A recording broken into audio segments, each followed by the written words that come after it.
Muy buenos días, tengan todos ustedes. Es un gusto volvernos a reencontrar. En esta oportunidad, un seminario a cargo del Comité de Analgosedación. Un comité especialmente preparado para ustedes. Esperamos que todo lo que se vierta sea de utilidad y lo puedan poner para sus pacientes. Este comité ha empleado mucho tiempo y dedicación, por lo cual les agradecemos de antemano. El tema a tratar es delirium. Estamos haciendo lo correcto. Estará nuevamente, como les digo, a cargo del Comité de Analgosedación, y para ello permítame presentar a la doctora que es coordinadora del comité, es la doctora Julia Acuña, es intensivista pediatra, jefa de la unidad del Instituto de Medicina Tropical, Paraguay, y coordinadora del Comité de Analgosedación del LACI. Por favor, doctora, adelante.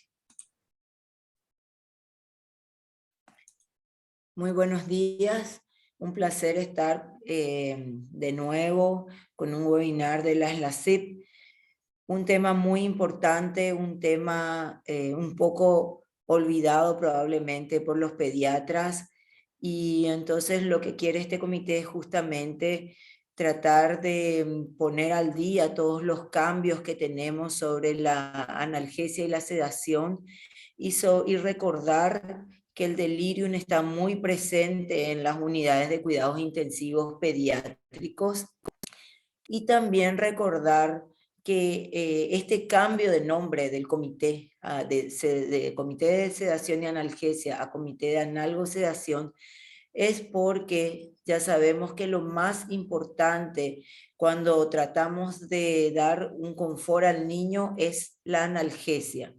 Y luego, si es que con una buena analgesia no conseguimos el confort del niño, recién comenzamos una sedación. Y otra cosa que estábamos pensando y discutiendo en el comité es cambiar de nuevo el nombre o agregar el nombre de delirium al comité, porque el delirium está siendo una entidad muy presente en las unidades de cuidados intensivos. Entonces debemos estar al tanto del manejo del mismo, la prevención y el tratamiento. Vamos a estar como moderadores de este webinar la doctora Fabiola Castro. Ella es médica intensivista pediátrica, vicepresidenta de la rama CIP de la Sociedad Chilena de Pediatría, y el doctor Carlos Aguiar, médico intensivista pediátrico, médico de planta de la Unidad de Cuidados Intensivos del Instituto de Medicina Tropical, Paraguay. Muy buenos días a todos, y les dejo la palabra con el doctor Carlos y la doctora Fabiola.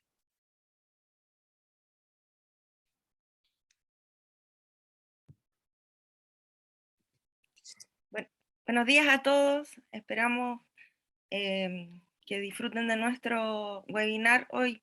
Bienvenidos.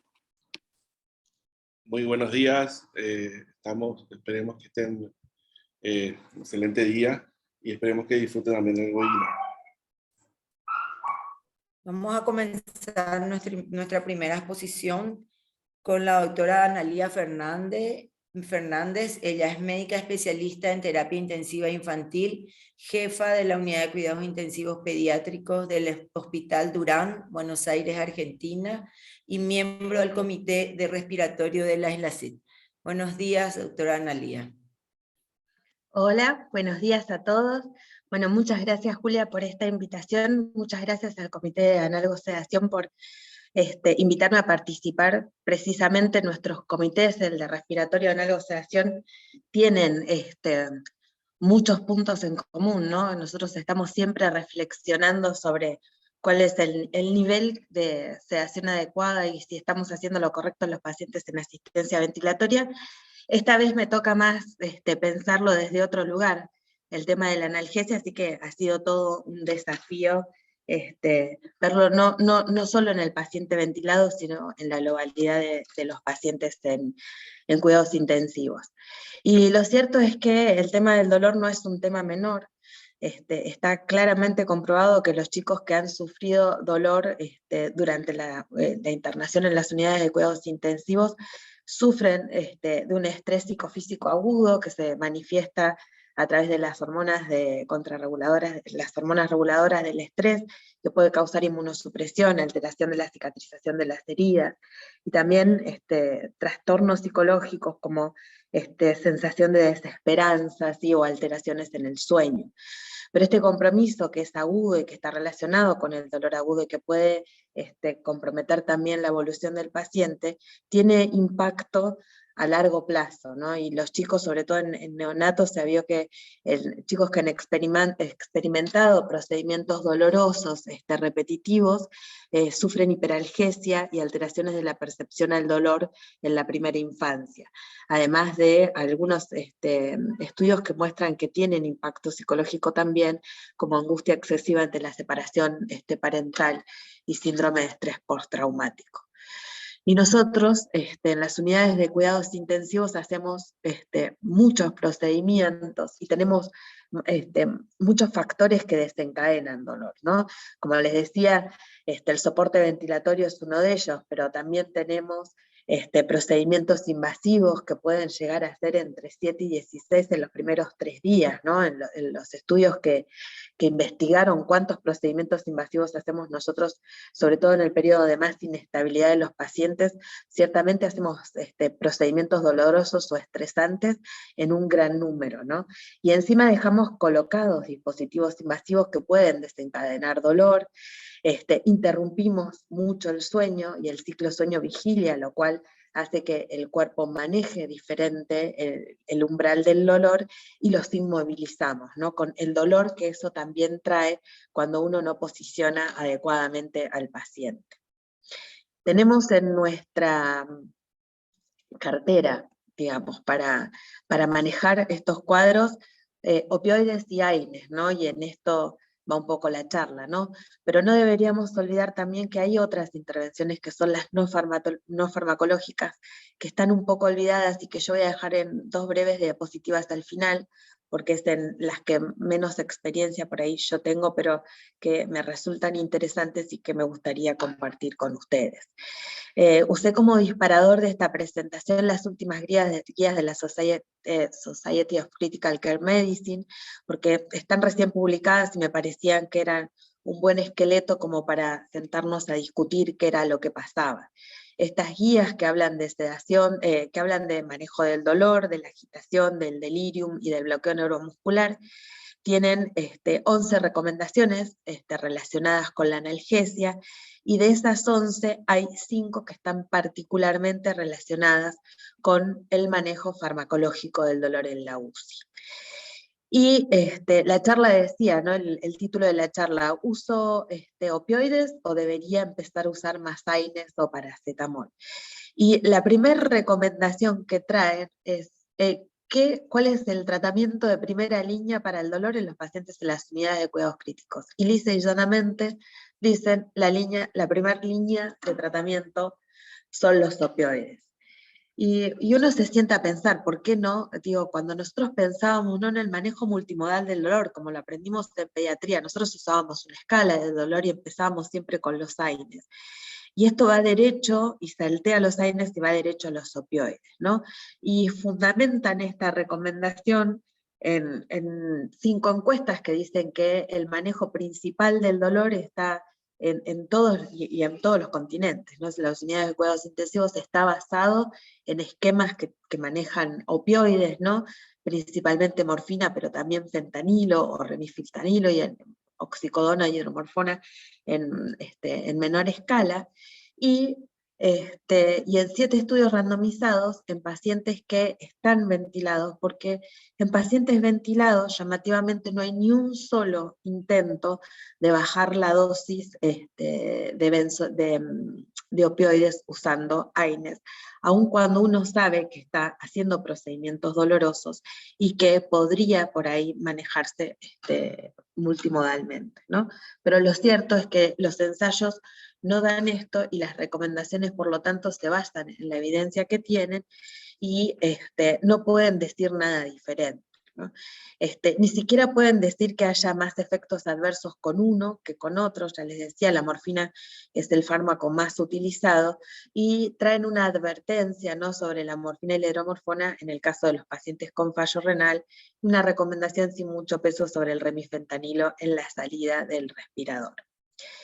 Y uno se pone a pensar, ¿no?, qué es lo que puede estar pasando que nosotros preferimos usar tanto opioides sobre AINES, cuando, como desaprendiendo lo que hacíamos en pediatría, ¿no? Esta escalera del dolor que usábamos en pediatría. Y esto probablemente tenga que ver con que nosotros estamos viendo al paciente no solo en el contexto del manejo del dolor, sino en este contexto de manejar la agitación, de manejar la sincronía con el respirador, con evitar que se saquen los dispositivos en un paciente que está inestable hemodinámicamente, que tiene necesidad de disminuir el consumo de oxígeno, y donde la titulación de drogas de vida media corta que pueden infundirse puede ser de gran uso, ¿no? Pero aún así uno debería pensar que el manejo multimodal de la analgesia nos permite usar diferentes drogas que tienen diferentes mecanismos, y si yo uso drogas con diferentes mecanismos, probablemente pueda disminuir las dosis de las drogas y disminuir los efectos adversos que cada una de estas drogas tiene, ¿no? Y en este contexto es que surge la pregunta de si yo debería usar AINES o paracetamol como coadyuvantes, ya sea para mejorar el control del dolor o para disminuir la dosis de opioides que estoy utilizando.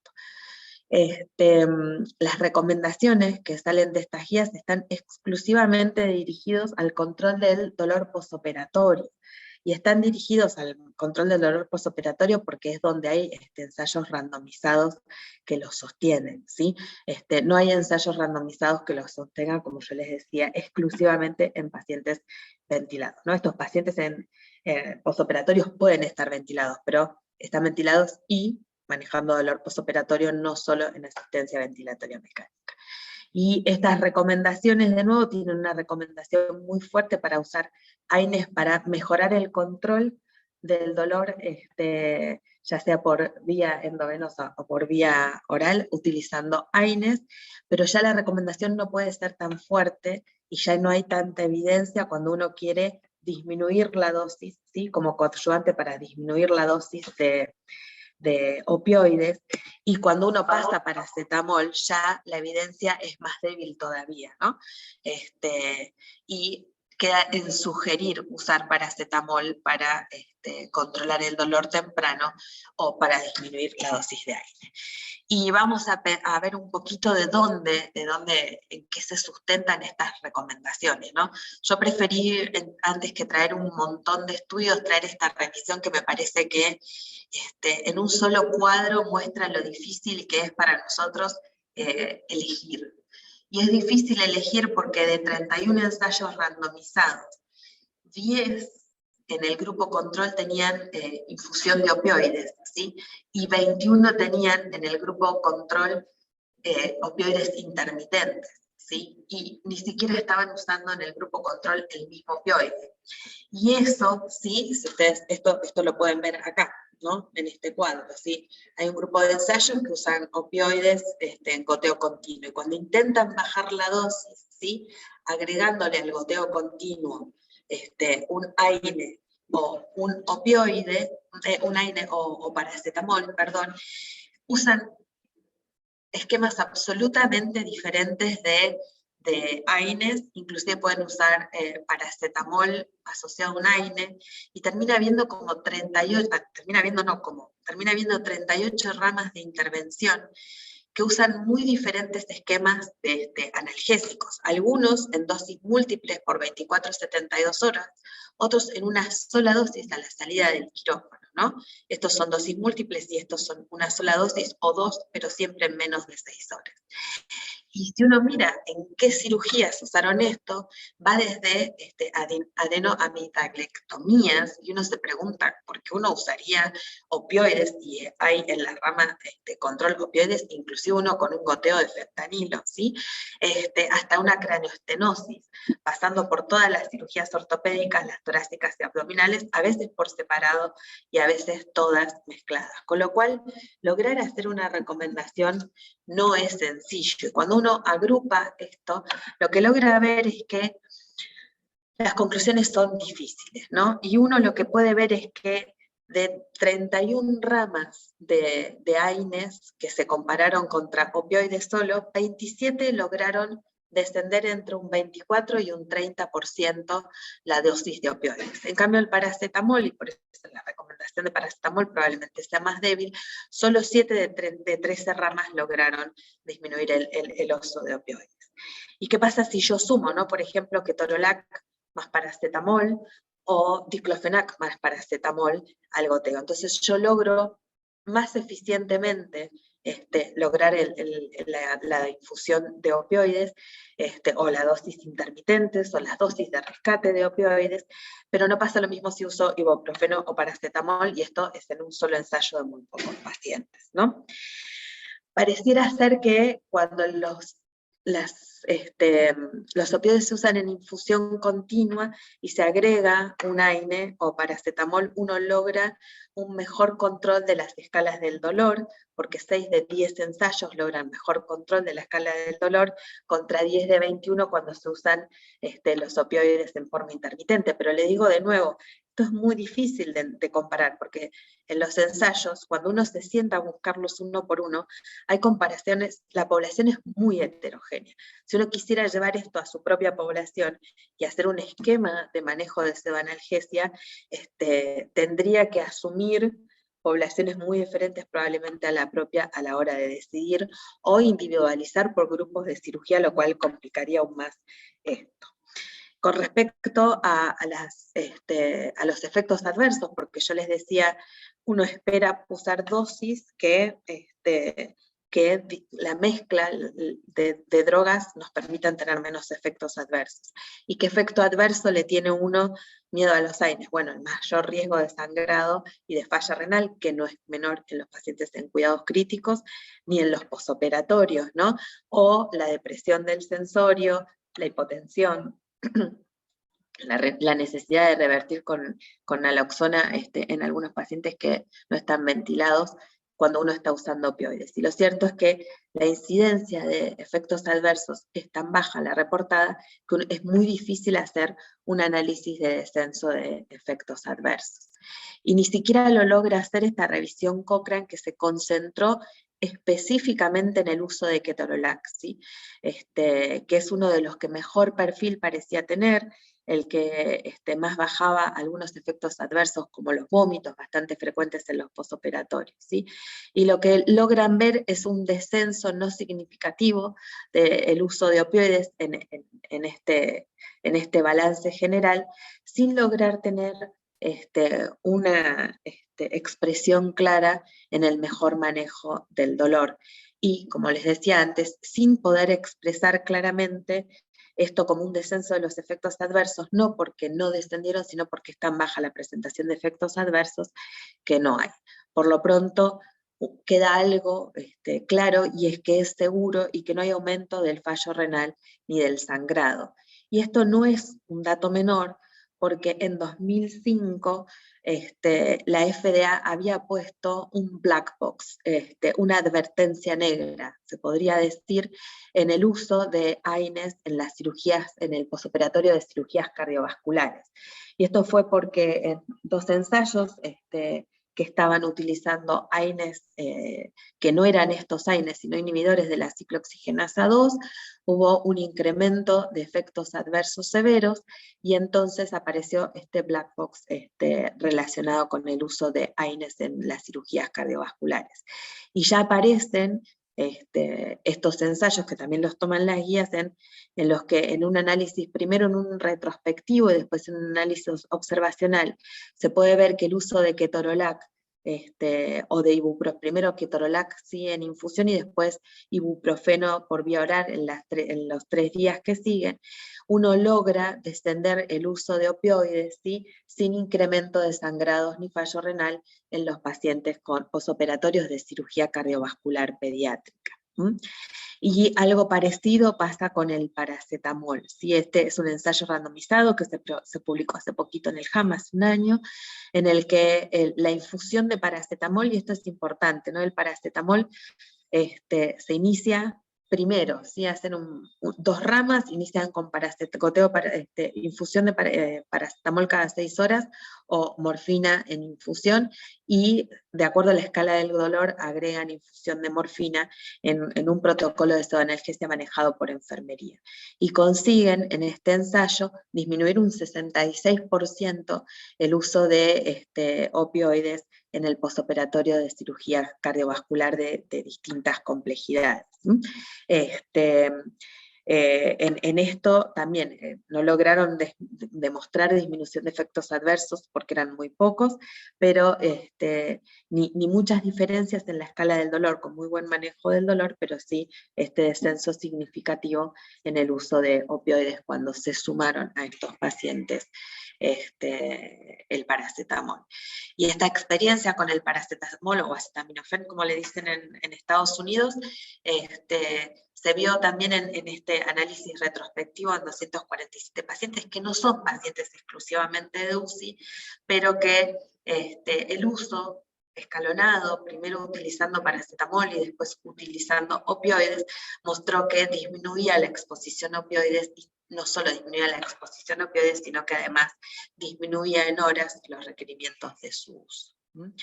Hay algunas otras cosas que nos quedan sin resolver porque hay muy pocas publicaciones que serían muy interesantes, que es el bloqueo regional o la analgesia neuroaxial, por ejemplo, en cirugías ortopédicas o de tórax o abdominales.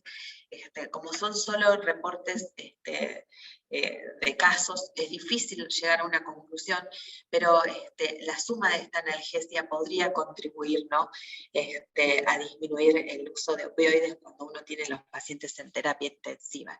Y otra cosa que no tenemos muy presente cuando estamos en terapia intensiva es esto que yo le contaba al principio. Nosotros hacemos entre 10 y 20 procedimientos en los primeros 3 días de ventilación mecánica, procedimientos que pueden ser considerados dolorosos o estresores, principalmente la aspiración de secreciones por el tubo endotraqueal, pero también funciones arteriales, funciones lumbares, funciones venosas, ¿no? Y en estos procedimientos lo que uno ve es que hay muy poco rescate de medicación y que inclusive en algunos se decide rescatar por sedación y no por analgesia, ¿no? Este es un estudio observacional. Lo que nos tiene que hacer es llevar la atención a que, más allá de que uno esté usando una droga en infusión continua, estos procedimientos dolorosos deberían tener una titulación adecuada de la analgosedación, y empezando por la analgesia, ¿no?, porque son procedimientos dolorosos, y que probablemente en todo esto uno debería pensar cuál es el rol de drogas que no sean los opioides. Y como les decía, cortito, muy cortito, este tema del manejo no farmacológico del dolor.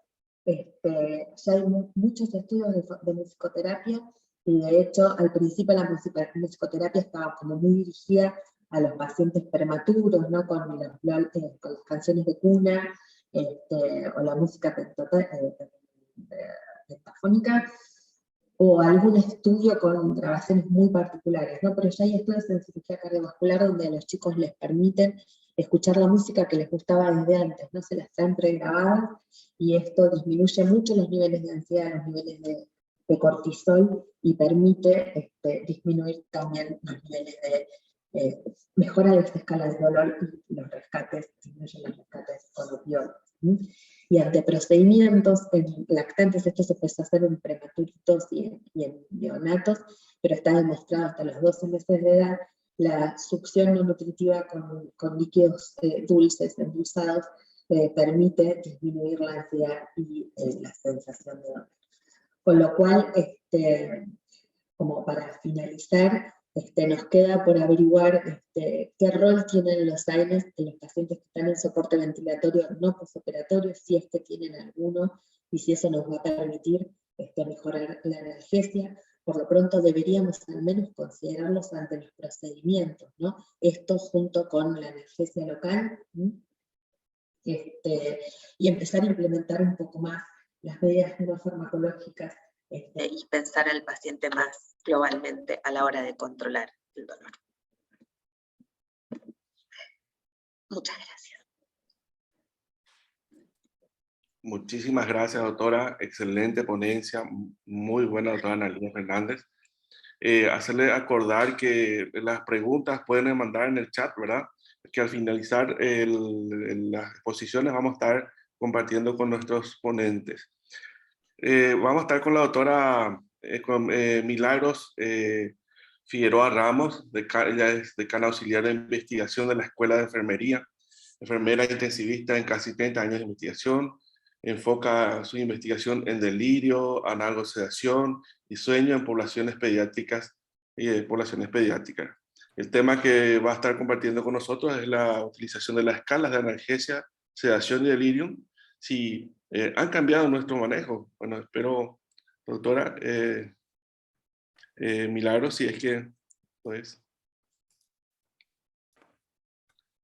Excelente.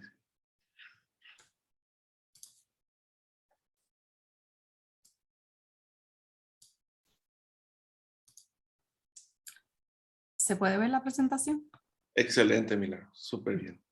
Bueno, pues buenos días a todos. Muchas gracias por la oportunidad de poder compartir con ustedes un poco de lo que hacemos acá desde Puerto Rico y en lo que estamos trabajando respecto a lo que son las escalas de analgesia, sedación y delirio, ¿verdad? Si han cambiado, a través de la literatura podemos identificar que sí nos ha traído preocupación, ¿verdad? En términos de nosotros cuestionarnos porque es importante tomar tiempo para evaluar este asunto de las escalas de sedación, analgesia y delirio.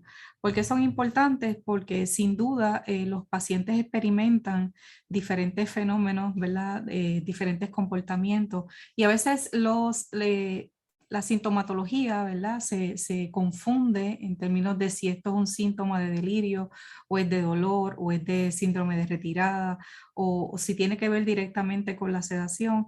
Así que es importante, ¿verdad? Que nosotros podamos puntualizar cuáles son las herramientas apropiadas para nosotros poder hacer unas valoraciones acertadas, ¿verdad? En términos de lo que estamos evaluando en estos pacientes de cuidado crítico. Así que en la práctica, los requisitos para nosotros hacer las evaluaciones respecto a la analgesia, a la sedación en un paciente van a ser evaluados por diferentes profesionales con diversos grados de experiencia, lo que puede determinar, ¿verdad?, el tratamiento. Así que el uso de una herramienta estándar puede contrarrestar ese efecto y promover una continuidad, ¿verdad?, del cuidado de manera efectiva. Como trajo la ponente anterior, Analía, las guías fueron recientemente publicadas y también se expresaron en términos de lo que es la valoración del dolor, agitación, ¿verdad? Y del delirio específicamente en los pacientes pediátricos de cuidado intensivo. Así que esto es un documento muy importante, de mucho valor, porque nos resume hacia dónde debe ir dirigido específicamente lo que corresponde a las escalas de sedación. ¿Qué dice la evidencia en términos generales? Que cuando utilizamos guías validadas, confiables, hay un aumento no solo en el conocimiento, sino en la confianza de ese profesional que va a estar haciendo esta valoración específicamente de estos fenómenos. Hay desarrollo de competencia en términos del estimado y mejoran también las auditorías en términos de documentación porque se documenta de manera más efectiva nuestras respuestas en términos de los diagnósticos, qué nivel de dolor tiene el paciente, si el delirio está presente o está ausente y el nivel de sedación o agitación que pueden presentar los pacientes. Así que un componente central de la implementación de todos los protocolos o guías de cuidado en las unidades de cuidado intensivo pediátrico respecto al manejo del dolor específicamente se centran, ¿verdad?, en cuán competentes somos para poder hacer unos estimados apropiados del dolor en estas unidades de cuidado intensivo. Así que la utilización de estas herramientas nos va a ayudar a estandarizar y a permitir una comunicación efectiva, una comunicación constante, que cuando no importa dónde estemos, si tenemos clara cuál es la herramienta que estamos utilizando para evaluar el dolor, podemos hablar el mismo idioma. Y esto lo que nos ayuda es a desarrollar no solamente competencias, sino hacer un estimado de dolor apropiado. Así que la mayoría de los pacientes de cuidado crítico pediátrico experimentan dolor, ¿verdad?, durante la estadía en el intensivo. Y estos factores pueden ser factores del paciente y pueden ser factores también del ambiente que contribuyen, ¿verdad?, el desarrollo de este fenómeno. Así que es importante que conozcamos específicamente a nuestra población para poder ser certeros, ¿verdad?, en términos de la decisión que vamos a tomar en la sedación, en manejo de dolor o valoración del dolor.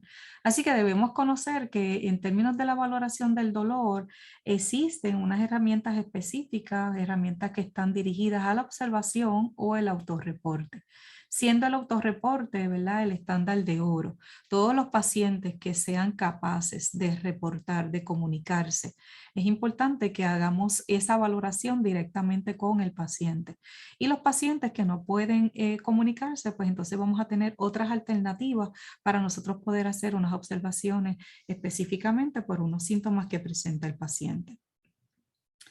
Así que, como les dije, recomendamos, ¿verdad?, específicamente lo que es el autorreporte, pero en términos de las escalas que miden comportamientos y observación, están previamente validadas aquellas escalas como el FLAC, donde vamos a mirar unos comportamientos específicos y vamos a poder establecer un score de dolor para poder documentarlo y tomar decisión en términos de lo que es el tratamiento. Estas escalas, la FLAC específicamente y la NIPS, que se usan en los pacientes de las unidades de cuidado intensivo neonatal, pues son escalas que están validadas y las propiedades psicométricas nos ayudan a nosotros a establecer y seleccionar escalas que cumplan con estas propiedades psicométricas. Esto lo que nos quiere decir es que estas escalas diagnostican para lo que se están utilizando, que es el medir el dolor, y son específicas, ¿verdad?, para la medida del dolor. Así que estas pruebas de sensitividad y especificidad nos dan la confianza de utilizar pruebas apropiadas. Este es el ejemplo de la escala FLAC, donde están todos los dominios y nosotros vamos a ir estableciendo, ¿verdad?, unos scores, unas puntuaciones específicas en cada uno de estos dominios. Las escalas también cuentan con una forma de cómo aplicarla y finalmente el score, dónde yo lo voy a ubicar, en qué score queda la puntuación, ¿verdad?, que nos brinda la escala para nosotros poder establecer y guiar lo que va a ser el tratamiento. Esta es la escala para los pacientes de NICU, donde también, ¿verdad?, específicamente nos dirige en términos de qué vamos a observar en cada uno de los elementos. La escala numérica es una escala también validada, la vamos a utilizar en personas que puedan autorreportar y en niños mayores de 7 años para lo que está validada en términos de los estudios de investigación. Así que aquí el paciente va a decirnos específicamente, ¿verdad?, en esta escala del 0 al 10, dónde el paciente ubica el dolor. Cuando hablamos de los niños, pues utilizamos la escala Wong-Baker, ¿verdad?, la de las caritas, que nos va a ayudar específicamente a dirigir, ¿verdad?, lo que es el score de dolor. En términos generales, podemos decir que tenemos variedad de escalas. Es importante que nosotros adoptemos la escala específica que vamos a utilizar en nuestra unidad de cuidado intensivo para que podamos establecer, ¿verdad?, una forma estándar de nosotros hacer los estimados de dolor. En términos de la escala de sedación, que es otro de los elementos importantes, es necesario, ¿verdad?, poder evaluar el nivel de sedación o agitación del paciente. La mayoría de los pacientes que requieren ventilación mecánica, pues son pacientes que van a a requerir un nivel de sedación apropiado, y eso lo vamos a establecer, ¿verdad? ¿Cuál es el objetivo de sedación que tenemos para los pacientes? Y una vez establezcamos cuál es el objetivo de sedación, según la condición del paciente y lo que el paciente requiere, pues vamos a tener la necesidad de hacer estas evaluaciones constantes para poder dirigir, ¿verdad?, lo que es el manejo de ese paciente. Así que existen varias escalas para medir la sedación y agitación. Son escalas que también están validadas, escalas que nos ayudan a nosotros ponernos en perspectiva de qué escala de valoración de la sedación nosotros vamos a utilizar como equipo. La hemos adoptado, la conoce el personal, hemos dado los adiestramientos específicos para poder aplicarlas, y el tener toda esta información y todo el desarrollo de esta competencia en el equipo interprofesional nos va a ayudar a también dirigir, ¿verdad?, lo que es el cuidado del paciente. Así que en términos de la escala específicamente, ¿verdad?, tenemos la Comfort, donde su validez en términos de las propiedades psicométricas ha sido apoyada en un metaanálisis de 3 escalas de sedación. Y esto nos da, ¿verdad?, la seguridad y la confianza de que son escalas que están validadas y son escalas confiables. Por otro lado, el RASS nos permite también tener el nivel de sedación, pero también el nivel de agitación del paciente. Y aunque su validación ha sido en un solo estudio, es una escala que se ha utilizado por años con mucha efectividad en términos de establecer el nivel de sedación y agitación del paciente. Este es un ejemplo, ¿verdad?, de la escala. La escala, si la vemos, la parte azul, nosotros la hemos identificado como la parte de la sedación.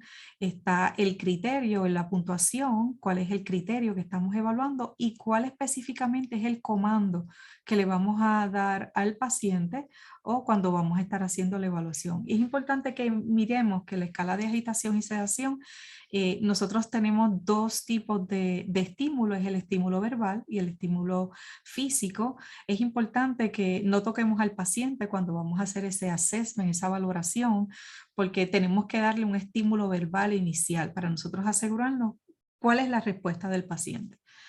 Y luego, ¿verdad?, si el paciente nos responde el estímulo verbal, pues entonces nos movemos a lo que es el estímulo físico, donde vamos a estar dando unos comandos específicos para poder ubicar específicamente la puntuación en términos del nivel de sedación. Si es un paciente que está alerta y calmado, pues la puntuación es 0. Y ya si queremos evaluar, ¿verdad?, ese paciente que no está bajo sedación, ese paciente que tiene un nivel de agitación, pues nos vamos a ir al área roja, donde vamos a estar evaluando si el paciente está inquieto, agitado, muy agitado y combativo. Y cada uno de estos criterios tiene un comportamiento específico. Así que hace de la escala RASS una que podemos ir específicamente al nivel de agitación y al nivel de sedación que puede tener el paciente. Respecto a las escalas de delirio, el delirio sin duda es uno de los temas importantes que estamos tratando en las unidades de cuidado intensivo, y estamos iniciando con adiestrar al personal de enfermería, al personal médico sobre las escalas.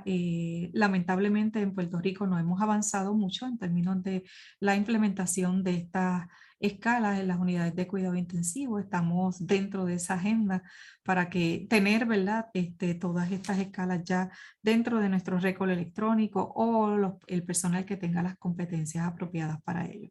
Así que dentro de las escalas que estamos utilizando, y son las escalas comunes que estamos utilizando para valorar el delirio, el CAM-ICU, específicamente en el área de pediatría, el PCAM-ICU y el PS-CAM-ICU. Que son escalas importantes, ¿verdad?, que han denotado una validación a través de los estudios y nos permiten hacer una evaluación acertada, ¿verdad?, en términos del delirio.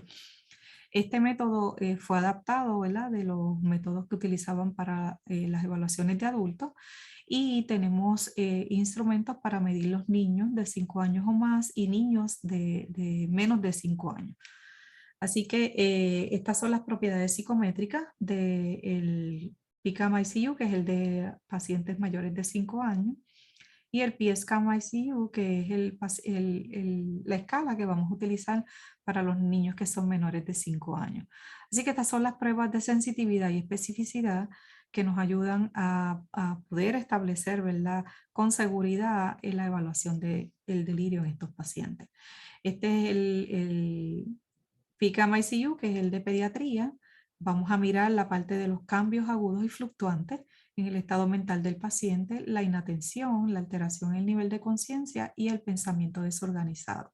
Así que son áreas específicas, son dominios específicos de lo que es el delirio, específicamente en esta población pediátrica, siendo la inatención uno de los elementos importantes que vamos a identificar, ¿verdad?, cuando los pacientes tienen delirio positivo.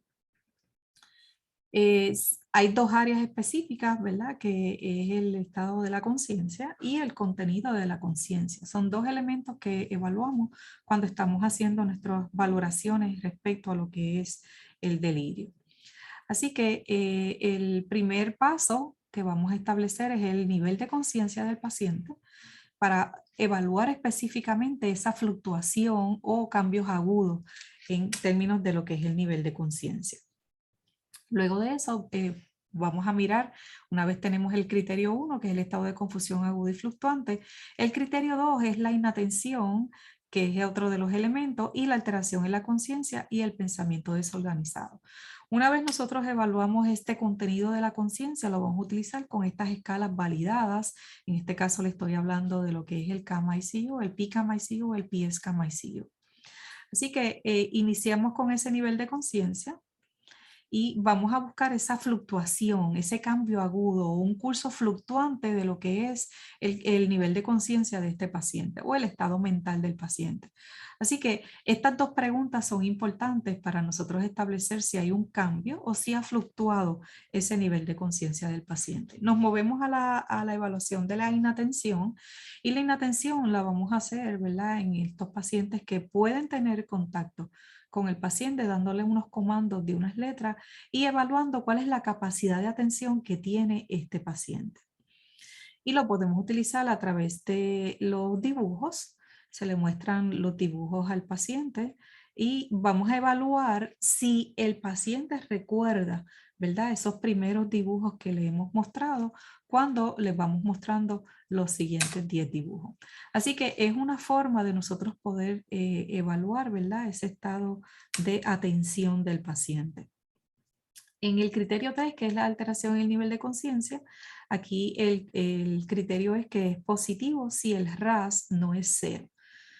Cualquier número que no sea 0, pues hace que este criterio sea positivo dentro de esta escala. Y el pensamiento desorganizado lo vamos a evaluar con unas preguntas específicas donde el paciente tiene que contestar, ¿verdad?, sí o no. Y añadimos, ¿verdad?, un comando adicional para asegurarnos, ¿verdad?, que el paciente no tiene este criterio positivo. Nosotros en Puerto Rico nos dimos a la tarea de hacer la traducción y adaptación cultural del PSCAM-ICU, que era la escala para los nenes que son menores de 5 años. Fue un trabajo importante porque nosotros queríamos, ¿verdad?, adaptar esta escala específicamente a nuestra cultura, que cuando estuviéramos haciendo las preguntas fueran pertinentes, fueran entendidas por nuestros pacientes y la población, ¿verdad?, que vive aquí en Puerto Rico. Así que es un documento que está adaptado a Puerto Rico. Fue publicado, así que está accesible, ¿verdad?, para las áreas de habla hispana. Básicamente corre con los mismos criterios: cambio agudo, curso fluctuante del estado mental, la inatención, el nivel de conciencia alterado y el trastorno del ciclo sueño-vigilia, distinto a las preguntas que se hacían en los pacientes mayores de 5 años, porque en esta población menos de 5 años pues se ajusta, ¿verdad?, el ciclo sueño-vigilia a lo que corresponde a lo que es el pensamiento desorganizado. Así que fueron adaptados y es lo que estamos, ¿verdad?, utilizando desde el área de investigación y es lo que vamos a implementar dentro de los escenarios clínicos. Así que esta es la forma de que se implementa esta escala, que nos ayuda a nosotros en el proceso de entrenamiento, ¿verdad?, del personal para que puedan sentirse confiados del uso de estas escalas. Así que para estos niños menores de 5 años vamos a utilizar figuras y lo que buscamos es capturar la atención a cada uno de estos dibujos. Así que se le presentan los dibujos, cada uno individual, y se combinan con espejos, donde el niño también puede verse dentro de ese espejo y nosotros ver si él se sigue dentro de esas imágenes. Otra de las escalas es la escala de Cornell, que es otra de las áreas, ¿verdad? Otro recurso que tenemos son escalas que también están validadas, inclusive están dentro de las guías, como una de las recomendaciones específicas para poder evaluar los pacientes en esta área. Así que en línea ahí están las escalas, están a través de sistemas, ¿verdad? Que podemos adaptarlas y incluirlas dentro de nuestros documentos o récord electrónico para nosotros poder hacer las valoraciones. Así que en términos generales, las recomendaciones que establece la guía respecto a las escalas relacionadas a la valoración de la analgesia, se promueva el autorreporte de manera rutinaria utilizando la escala análoga, ¿verdad? Visual, o la escala de clasificación numérica y otras escalas, Wong-Baker específicamente, que nos ayudan a poder establecer unas valoraciones específicas del dolor. El uso de escalas de FLAC, ¿verdad? O el COMFORT para evaluar el dolor en pacientes pediátricos críticos que no pueden comunicarse, y el uso de herramientas de evaluación de dolor por observación en lugar de signos vitales, solo para evaluaciones de dolor postoperatorio.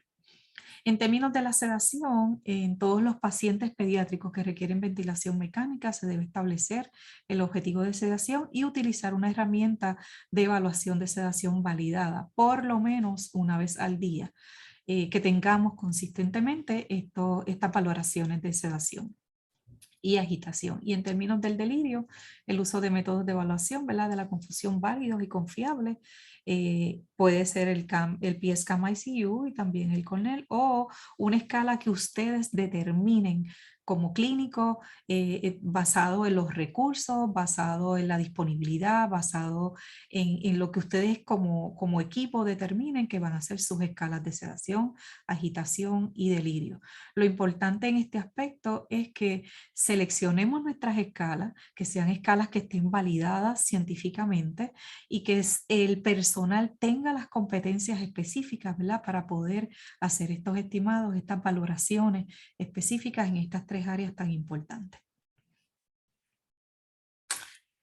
La recomendación dirigida, ¿verdad? A que todo este equipo tenga las competencias, que nosotros podamos asegurar que estas valoraciones que se están haciendo están apoyadas con estas escalas validadas y que estos diagnósticos que estamos haciendo, tanto del delirio, el nivel de dolor, el nivel de sedación o agitación, sean confiables, ¿verdad? Para nosotros poder determinar cuál es el tratamiento específico que requieren estos pacientes. Muchas gracias. Muchas gracias, doctora Milagro Figueroa. Excelente presentación y queda la invitación a todos los equipos de UCI a sistemáticamente realizar evaluación a sus pacientes. Gracias. Gracias. Tengo el agrado de presentar ahora a la doctora Sibel López, que es médica intensivista del Hospital Académico Cândido Fontoura, profesora de UTI e intensivista de Red de Sao Paulo, Brasil, y además miembro del Comité de Analgesia, Sedación y Delirium de la SLASI. Doctora Sibel, les recuerdo a todos que pueden hacer sus preguntas en la caja de preguntas.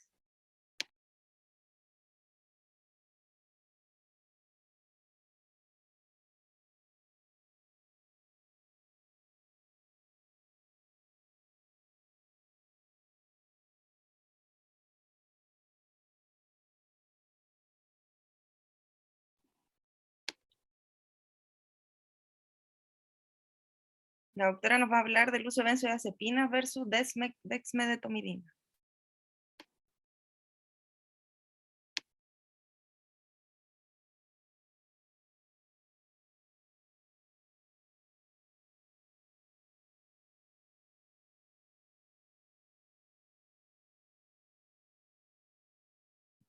Doctora Sibel.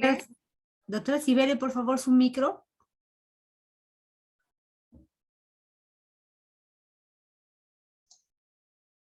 ¿Mejoró? Sí, perfecto.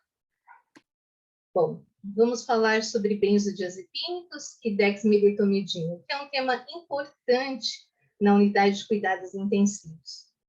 Próximo.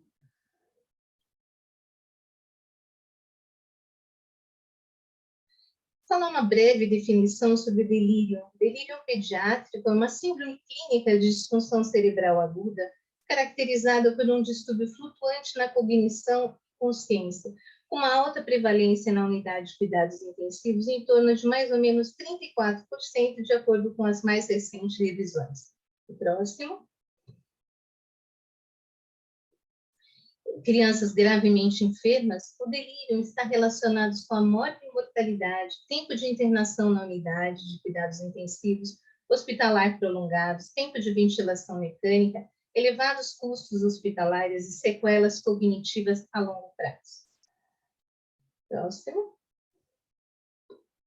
A fisiopatologia é multifatorial e envolve uma inter-relação entre fatores de riscos iatrogênicos modificáveis e não modificáveis, um complexo de mudanças da cognição e do comportamento característico do delírio, que estão relacionados com o produto final de estresse oxidativo, neuroinflamação e desregulação diurna, atuando na bioquímica do paciente, demonstrado pelos fenótipos clínicos dos mesmos. Próximo. Os fenótipos podem ser classificados como hiperativo e agitados, até mistos. De acordo com as mais recentes atualizações, o delírio hipoativo é o mais frequente, em torno de 46%. Próximo. Os fatores não modificáveis são aqueles fatores inerentes do próprio paciente. Crianças menores de 2 anos, desabilidade cognitiva, neurológica ou ambas, convulsivos, tumores do sistema nervoso central, insuficiência hepática, uso de vasopressores, cirurgias cardíacas, cardiopatia congênita cianogênica, doenças crônicas e principalmente a severidade da doença na diminuição da unidade de cuidados intensivos e o estado nutricional. O próximo. As ferramentas de avaliação validadas na unidade de cuidados intensivos têm facilitado muito, é um marco, na verdade, essa investigação e a monitorização, além de mostrar o impacto do delírio em nossa frágil população pediátrica. Próximo. Quais são as estratégias para a prevenção de delírio? E aí que nós vamos entrar com os fatores de riscos modificáveis. E o quê? As drogas, evitar as drogas com propriedades anticolinérgicas, difenidramina, ranitidina, e o que nós vamos falar hoje, midazolam. Evitar contenções das crianças no leito, presença de barulho, ruídos, luz, modificações na estrutura rítmica do sono, ausência dos familiares durante a permanência na unidade. O próximo. Estudos baseados em evidências relatam que midazolam tem sido relacionado à neurotoxicidade, principalmente em crianças abaixo de 3 anos, e pode ser associado como drogas que causam abstinência, delírio e sequelas neurocognitivas a longo prazo. Próximo. Bom, quais são os mecanismos que os benzodiazepínicos atuam levando ao delírio? Eles vão desde uma interferência com o padrão fisiológico do sono, uma interrupção da transmissão muscarínica colinérgica, que ocorre no nível do prosencéfalo e hipocampo, causando abstinência após suspensão do fármaco, interrupção do ritmo circadiano e redução da liberação da melatonina. Todos esses fatores contribuem para que são os mecanismos do GABAérgicos. Próximo.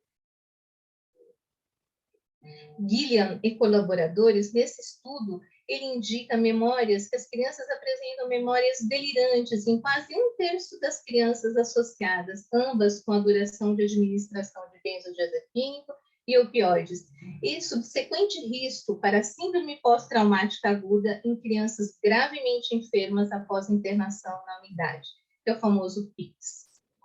Próximo. Recentes evidências na literatura têm mostrado, então, uma consistente e robusta associações entre exposição de benzodiazepínico e delírio nas crianças gravemente enfermas. Próximo. Destes, o estudo que nós temos de Cauchy, que ele relaciona, através de análises estatísticas sofisticadas, ela pôde fazer uma avaliação temporal de causa e efeito. Principalmente, ela relacionou a dose dos benzodiazepínicos no dia seguinte, tá, a 4 vezes mais o paciente apresentar delírio. Concluindo, na verdade, com essas análises estatísticas mais sofisticadas, que é um fator de risco independente e modificável. Próximo. Também Aide Smith, em 2017, também provou estar, na verdade, estar associado com um aumento da internação em pacientes de delírio e benzodiazepínicos. Próximo. Os fatores relacionados com pobre prognóstico no delírio pediátrico reforçam aí a necessidade de explorar as alternativas à não utilização de midazolam em crianças em ventilação mecânica. O próximo. Daí, inicia-se a droga de eleição. E os dexmedetomidine, os agonistas dos receptores alfa-2 adrenérgicos, eles foram introduzidos na prática clínica em 1983, após estudos extensivos da biologia dos seus receptores, sua localização e funções. É um agonista alfa-2 com efeitos que incluem sedação, ansiólise e analgesia. Ele tem um papel importante na modulação da dor. E ele faz isso através do quê? Da diminuição na liberação da noradrenalina nas terminações simpáticas, principalmente na região do locus cereus, que é a região onde as vias noradrenérgicas ascendentes e descendentes. Por essa razão, parece promover um sono mais fisiológico. É considerado um análogo sedativo de ação rápida, com mínimos efeitos respiratórios, promovendo a retirada de ventilação mecânica de forma mais precoce. É umas drogas de eleição no pós-operatório de cirurgia cardíaca. O próximo. Seguro, em infusão prolongada, inclusive em neonatologia, e de acordo com as recentes revisões, as doses na pediatria podem iniciar em torno de 0,4 a 1,4 microgramas quilo minuto. Os efeitos colaterais mais comumente observados estão relacionados ao sistema cardiovascular, com dose dependente, hipotensão ou uma hipertensão, sendo a bradicardia o sintoma mais comumente relatado. Sintomas de abstinência, apesar de não ser definidos formalmente, eles existem, tá? Como, de repente, um paciente com um ataque cardíaco inesperado, uma hipotensão após a interrupção do uso. Próximo. Esse trabalho de 2020, tá, do Marco Davelli, é uma revisão sistemática de uma meta-análise que ele reúne mais ou menos 32 estudos de mais de 3.267 pacientes, tá? E ele analisa a dexmedetomidine como uma monoterapia em 11% dos casos, como politerapia adjunto de opioides, benzodiazepínicos, 88%. Na verdade, as indicações nessa revisão, ele vai utilizar para reduzir opioides, benzodiazepínicos, na falha, na verdade, na retirada de ventilação mecânica, e também é utilizada a dexmedetomidine. Em relação às doses, eles utilizam a partir de 0,1 a 0,5, e nessa revisão, eles falam até 2,5 micrograma quilo hora. A duração, na verdade, chega até pacientes utilizar 22 dias. Tá? Em relação à modalidade da retirada, do desmame, eles usam ambos, tanto a retirada abrupta como a retirada mais lenta. Só que a retirada gradual é a que é mais evidenciada nessa revisão. Próximo. Eu trouxe esse trabalho, na verdade, para enfatizar, é um trabalho de 2021 da Natalie Shield, que ele fala da dificuldade difícil de sedar, é um protocolo que ele não utiliza benzodiazepínico. É um trabalho retrospectivo, de um único centro, então tem algumas limitações. O próximo.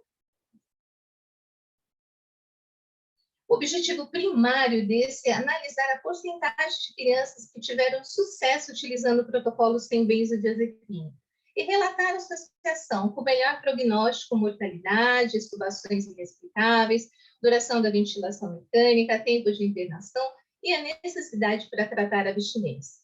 Tá? Eles utilizaram a escala de SBS como objetivo, tá? Durante o tempo de ventilação. E o objetivo secundário foi descrever um corte de crianças que necessitaram ser desviados do protocolo e que iniciaram a infusão contínua de benzodiazepina por mais de 24 horas. Próximo. Então, como eu havia dito, é um desenho retrospectivo de um único centro, foi feito em Atlanta, de mais ou menos 3.500 admissões ao ano. A idade de 0 a 18 anos, começou no início de 2018 e terminou no dia 31 de março de 2019.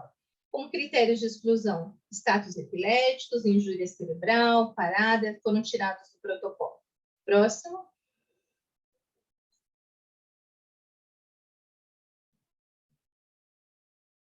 O próximo, por favor.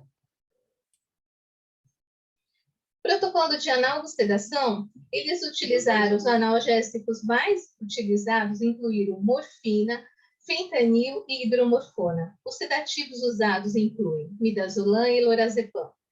As análises estatísticas foram descritas em porcentagens. O próximo. O protocolo de não inclusão dos benzodiazepínicos, o protocolo era retirado, o paciente que foi utilizado benzodiazepínico, ele era retirado se indicado com baixas doses de benzodiazepínicos. O próximo. Resultados. Achei importante que, assim, 420 pacientes preencheram os critérios de inclusão. Em 58% eram do sexo masculino, com a faixa etária média de 4 anos e o PRISM score de 9.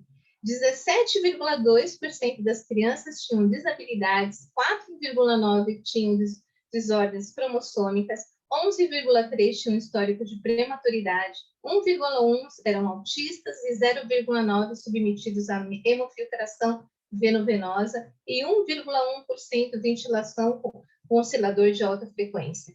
69% obtiveram sucesso usando o protocolo, esse protocolo. Próximo.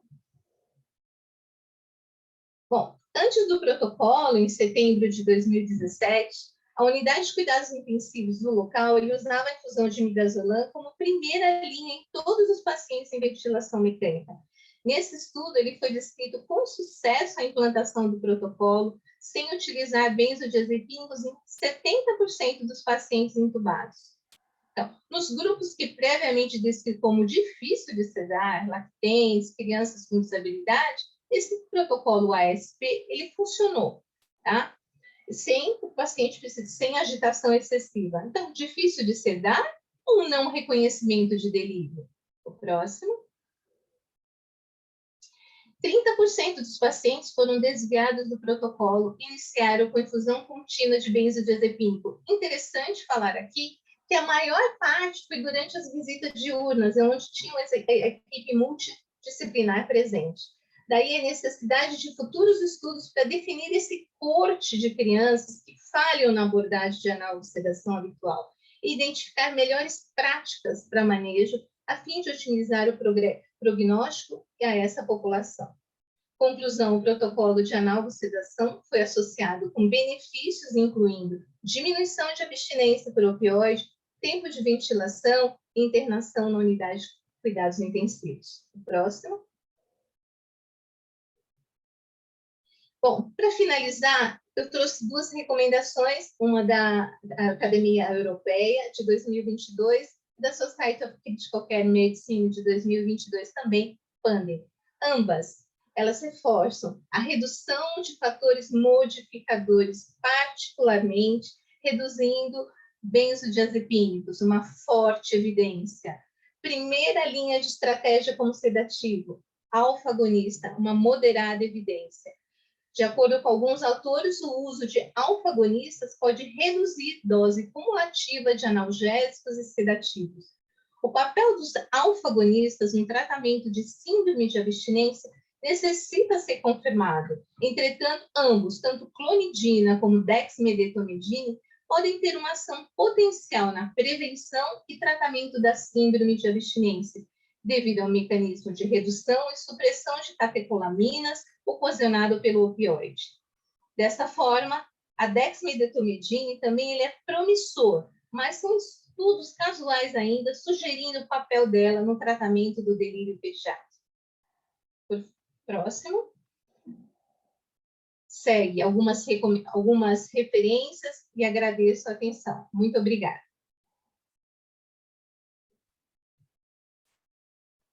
Muchísimas gracias, doctora Sibeli, excelente ponencia.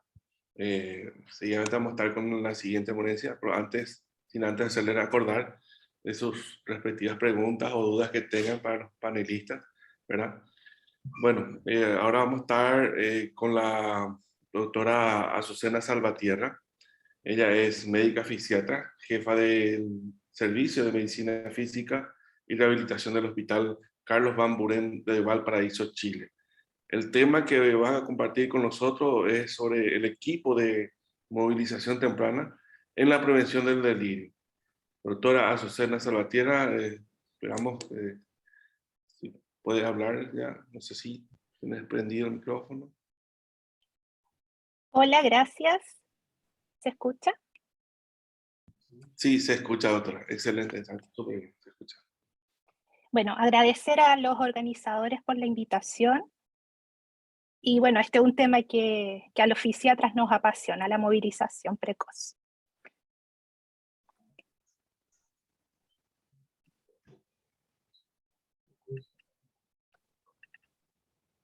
Como modo de introducción, la mortalidad del paciente pediátrico ha disminuido en los últimos años y los pacientes que sobreviven tienen un gran riesgo de desarrollar debilidad. Prolongada discapacidad funcional y retraso en su recuperación, lo que conlleva una menor calidad de vida y mayores costos en salud.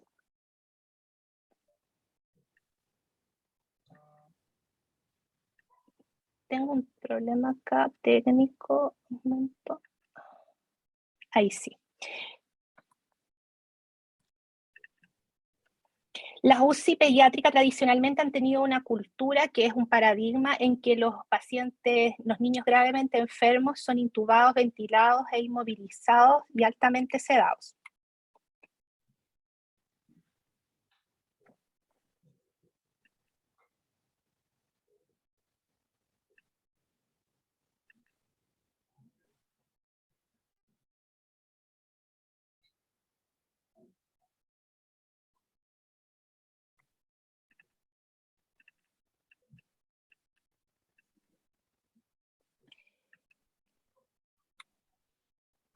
Los niños son una población heterogénea que varían en edades, en desarrollo psicomotor, en funcionalidad, tienen una heterogeneidad cognitiva, pero lo que los une a los chicos es la capacidad y las ganas de moverse.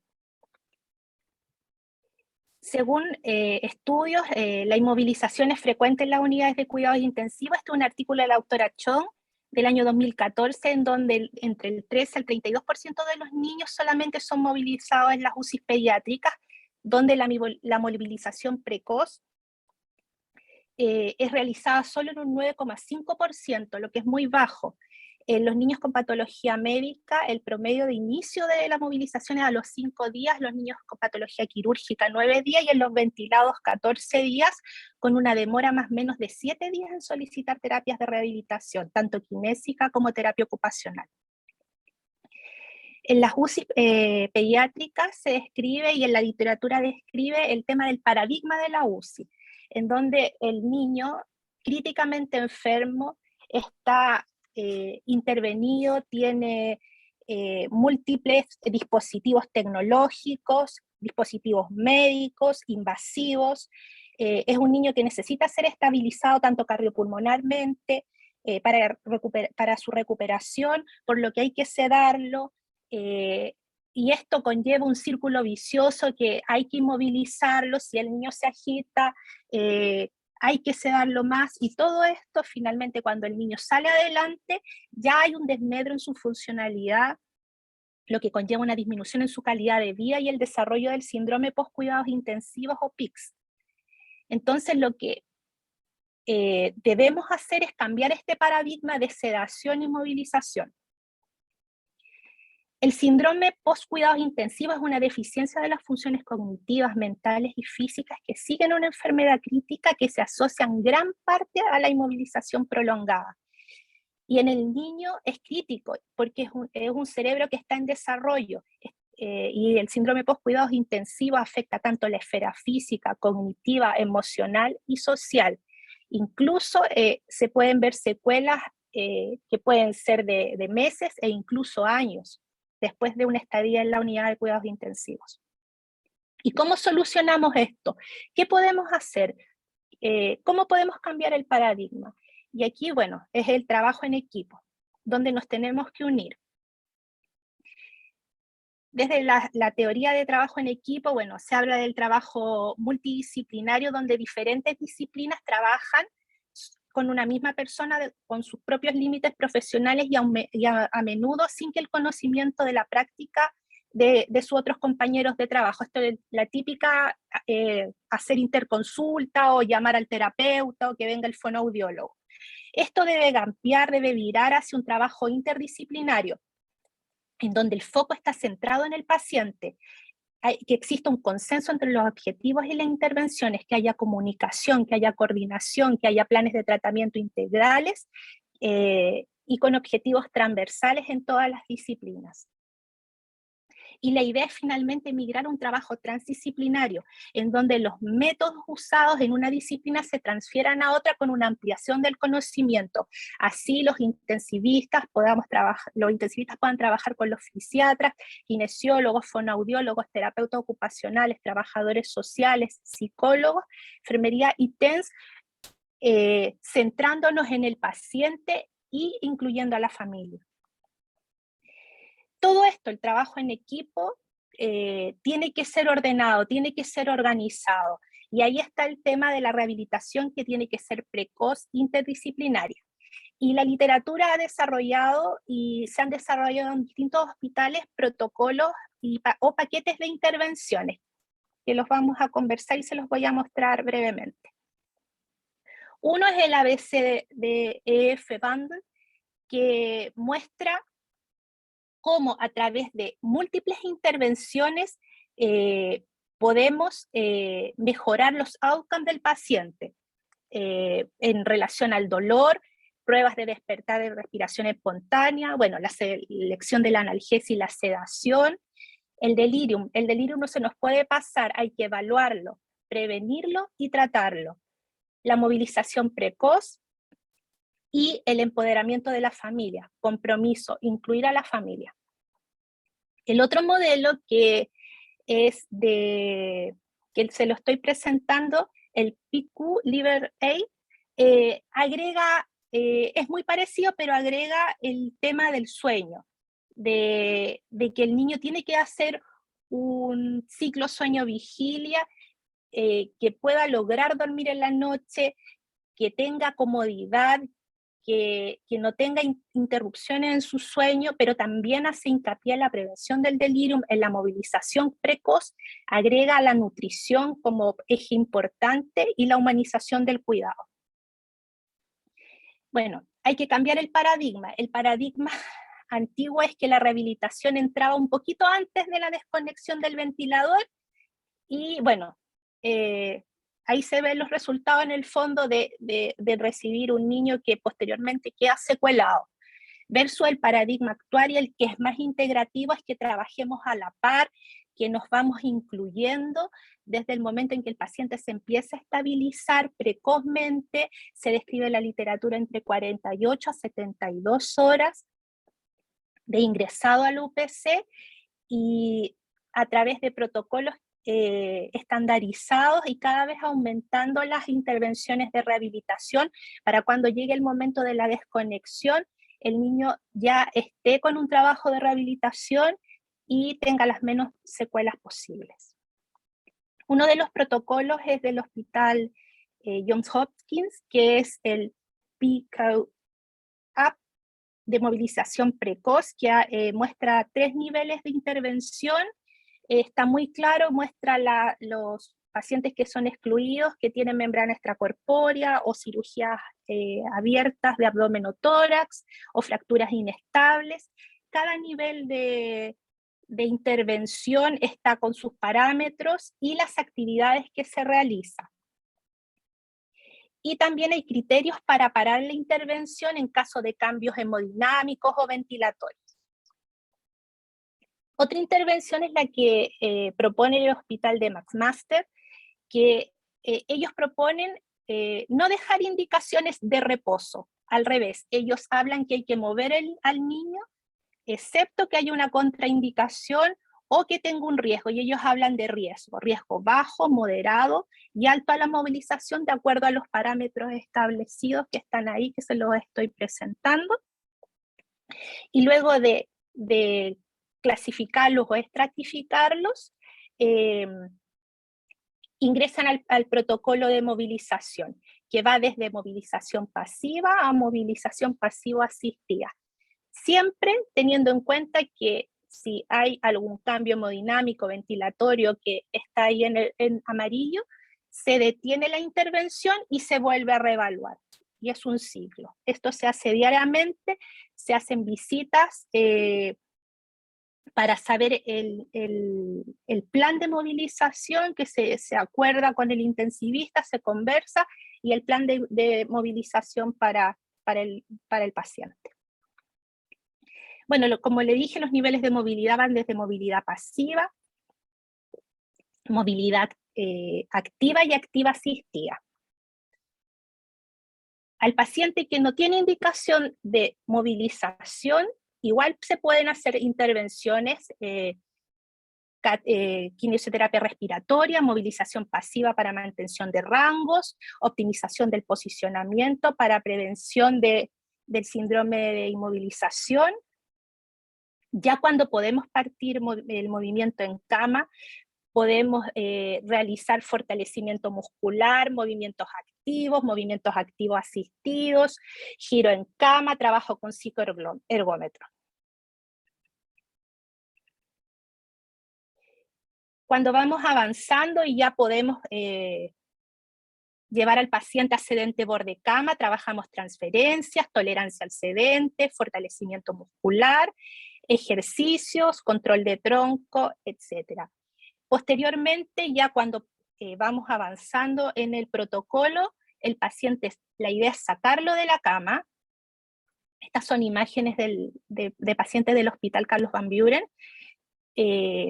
Trabajamos en transferencias, tolerancia al sedente, tolerancia a la silla de rueda, ejercicios de fortalecimiento, juegos para estimular el desarrollo psicomotor, gateo y actividades predeambulación. Acá hay otras imágenes también. Se trabaja en suelo con goma eva, también con tableros de estimulación. Y bueno, lo último es ya la deambulación, que tiene que ser lúdica, tiene que el niño divertirse, ya que su actividad, su actividad de la vida diaria principal es el juego, entonces tienen que ser actividades divertidas, lúdicas. Pero siempre tenemos que tener presente el empoderamiento de la familia y la humanización del cuidado. Ojalá que en algún momento podamos tener algún tipo de estas intervenciones en nuestras unidades de pacientes que le hacen tan bien a los niños. Bueno, tal como lo presentaron las colegas anteriormente, salieron las guías hace poquito, y en el caso de la movilización se sugiere precozmente cuando sea factible para reducir el delirio. Y para terminar, hay un artículo del Pediatric que salió hace muy poquito, el 30 de marzo, que es un estudio multicéntrico de 65 hospitales de Estados Unidos, donde evaluaron eventos adversos a la movilización, evaluaron a 4.058 eventos de movilización, valga la redundancia, y solamente hubo un 4% de potenciales eventos adversos, la mayoría fueron cambios fisiológicos transitorios, no hubo caídas, no hubo paros cardiorrespiratorios. Los pacientes que tuvieron estos potenciales eventos adversos eran pacientes que habían dado positivo para delirium o pacientes que no le habían evaluado o no se le habían aplicado escalas de delirium. Por lo tanto, la movilización temprana en la UCI tiene un perfil de seguridad. Y ninguna intervención que se hizo de movilización se asoció a aumento de tasas potenciales de eventos adversos. Y el delirium de por sí se asocia con tasas más altas de posibles eventos adversos. ¿Y qué para que se lleven a la casa? Bueno, el objetivo es hacer que los niños y adolescentes se muevan, garantizando su integridad física progresivamente para salir de la cama. Y hay que cambiar el paradigma. La idea es que trabajemos en equipo. Los niños son una población heterogénea, tanto en edad, capacidad cognitiva y funcional. Y tenemos que también, a veces no quieren hacer ejercicio, pero también nosotros tenemos que estimularlos y hacerlos con actividades entretenidas, lúdicas. Y el inicio debe ser temprano, 48 a 72 horas. No estoy diciendo que en ese momento los vamos a levantar, mover, sino que desde ese momento, por lo menos que sea evaluado por el equipo interdisciplinario, detectar mayores factores de riesgo de PICS, mayor factor de riesgo de delirium, ver mayores antecedentes, conversar con el equipo, conversar con la familia.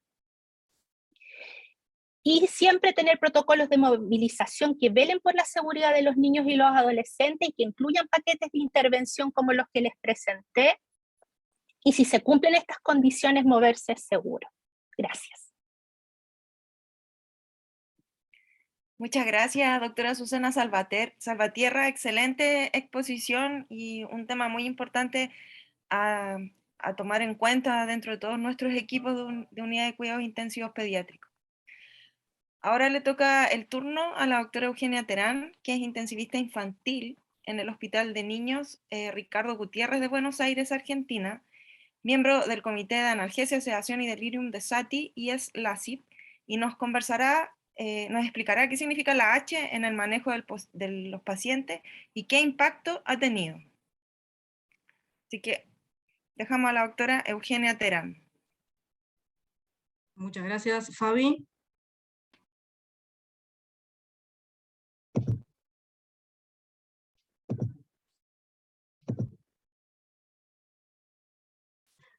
Avísenme si se está viendo correctamente, estoy compartiendo pantalla.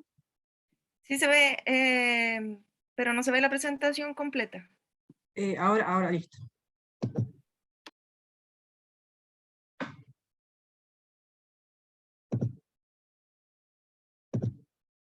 ¿Ahora se ve? ¿Se puede ver bien? Sí, ahora sí.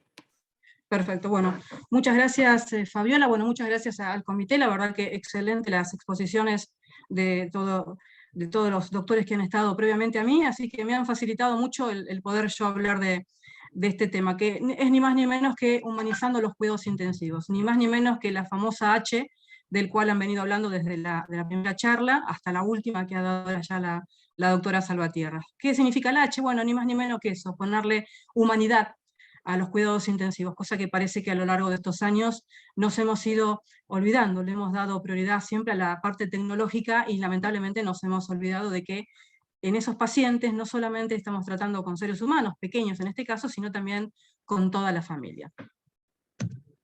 Entonces, yendo al concepto simple y sencillo, ¿qué significa humanizar o qué decimos humanizar cuando hablamos de humanizar? Bueno, es ni más ni menos que redimensionar y resignificar justamente el concepto de los cuidados centrados en el paciente. Centrados en el paciente, un poco lo que comentaba previamente. Obviamente que cuando uno hace todo lo que hace la labor en la terapia intensiva, independientemente del rol que cumpla dentro de una unidad de cuidados críticos, parece que nos olvidamos de que estamos tratando no solo con pacientes en sí, con personas en sí, sino con toda la familia y con todo el backup emocional y de historia que tiene esa familia. Eso significa humanizar.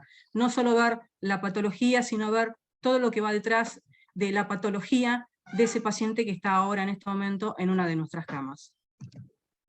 Esto retoma un poco el viejo concepto del doctor Jean-Louis Vincent en el año 2006, que él fue un poco el creador de este concepto ICASH, que está ahora de vuelta redimensionado, resignificado y que está nuevamente a la luz, y lo cual básicamente lo que él ya decía en el año 2016, cuando publicó su artículo, es tratar de utilizar la mínima sedación, utilizando la analgesia en forma correcta, para dar un confort temprano, maximizando justamente los cuidados humanos o humanísticos.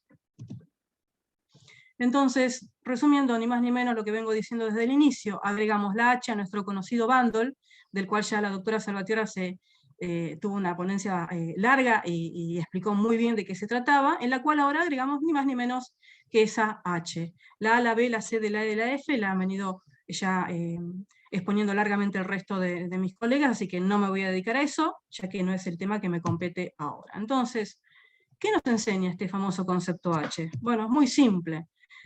A pensar en medidas no farmacológicas que puedan, y seguramente estarán interfiriendo en la recuperación de nuestro paciente. O sea, cuando vemos a un paciente tirado en la cama de la terapia intensiva y el paciente se mueve o le pasa algo, lo que decimos es sedalo, en lugar de acercarnos y ver qué es lo que le está sucediendo claramente al paciente. Lo más probable es que algo le esté sucediendo, y lo más probable es que dentro de ese algo que le esté sucediendo, nosotros podamos, con las medidas que vamos a ver a continuación, poder lograr ayudarlo, darle confort sin necesidad de estar requiriendo a drogas.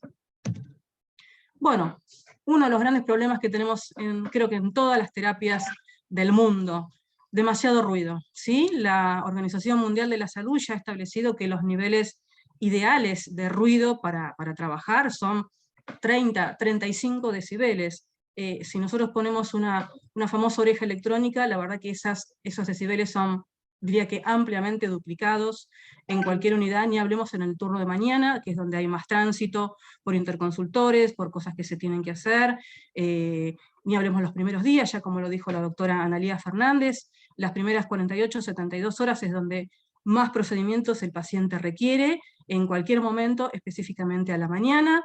Así que imagínense que esos 30, 35 máximo que la Organización Mundial de la Salud sugiere son ampliamente superados a 60 y o /70 dependiendo de la unidad. Otro gran problema que tenemos en las unidades, que la verdad que parecen siempre que son discotecas o clubes bailables. ¿Por qué? Porque tenemos permanentemente luz, las 24 horas del día, luz permanente, dependiendo de cómo esté construida la unidad o no. Algunas pueden contar con un poquito de luz natural, otras quizás no tanto. Eso significa que tenemos dicroicas, 24 horas, 100% full time, así que imagínense tratando de descansar para cualquier ser humano normal. Imagínense cuando uno se encuentra enfermo, lo primero que trata de hacer es justamente apagar el efecto lumínico, así que imagínense un chico que está tratando de reponerse el efecto que puede tener ruido y luz. Por eso hice la comparación de los clubes bailables o discos, como le llamamos nosotros, o boliches acá en Buenos Aires. Otra gran cosa que parece que nos olvidamos, muchas veces los pacientes se despiertan y se despiertan seguramente sintiéndose como este buen hombre que está completamente inmovilizado detrás de esa llave que parece terrorífica. Nuestros pacientes la mayoría de las veces están inmovilizados con medidas de sujeción física, así que si bien las drogas pueden ser buenas, ninguna droga nos asegura que esté el chico 100% dormido o sedado o analgesiado las 24 horas, los 7 días de la semana. Es muy probable que en algún momento, aunque sea porque está con movilización de secreciones y hay que aspirarlo, se va a despertar porque eso le va a crear un malestar, que puede ser dolor o no, pero claramente sí lo va a despertar, y se despierta y encima tras la imposibilidad de poder toser o de poder expresarse, se encuentra atado, a veces de pies y de manos. Así que obviamente lo que va a gritar es ayuda, aunque no lo pueda gritar, pero seguramente es lo que va a tratar de expresarse con ese disconfort que nos va a empezar a presentar.